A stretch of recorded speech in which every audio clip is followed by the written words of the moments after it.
नमस्कार मित्रांनो, माझं नाव अमोल आहे. शेअर मार्केटच्या बाराखडीमध्ये मी तुमचं हार्दिक स्वागत करतो. मित्रांनो, इथे अजूनही जो मार्केट आहे, अजूनही आपलं ते डाऊन ट्रेंडमध्ये आहे. इथं मी तुम्हाला काही रेजिस्टन्स सपोर्ट दाखवतो. निफ्टीचा जो हाय बनला होता मित्रांनो, तो जवळजवळ 26,290च्या आजूबाजूला बनला आहे आणि त्याचा पहिला सपोर्ट आहे तो 23,240च्या आसपास होतो आहे आणि दुसरा सपोर्ट तो येतो आहे जवळजवळ 21,000च्या जवळपास येतो आहे. पण मित्रांनो, एक लक्षात ठेवा, इथं जे मार्केट आहे ना, थोडं करेक्शन होण्याचे चान्सेस पण खूप आहे.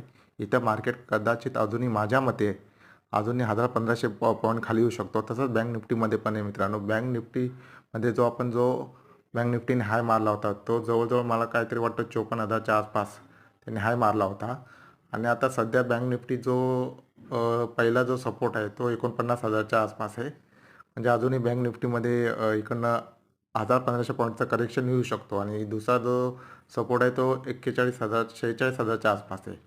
आणि जोपर्यंत बँक निफ्टी आणि निफ्टी त्यांनी जो हाय मारला होता इकडनं काही 1-1.5 महिन्यापूर्वी जो त्यांनी हाय मारला होता, जोपर्यंत तो क्रॉस होणार नाही तोपर्यंत मार्केट अजूनही अपट्रेंडमध्ये जाऊ शकत नाही. अजूनही मला वाटतं मार्केट एका रेंजमध्येच काही दिवस ते वर खाली करणार. त्यानंतर मार्केट कदाचित मला वाटतं जानेवारीच्या जवळपास किंवा जानेवारीनंतर किंवा बजेटनंतर मार्केटमध्ये एक चांगली रॅली येऊ शकते. मित्रांनो, तुम्ही जर माझ्या चॅनलवरती नवीन असाल तर माझ्या चॅनलला सबस्क्राईब, लाईक आणि कमेंट करायला विसरू नका, जेणेकरून मला हे नवीन नवीन व्हिडिओ तुम्हाला शेअर करताना मजा येईल. धन्यवाद.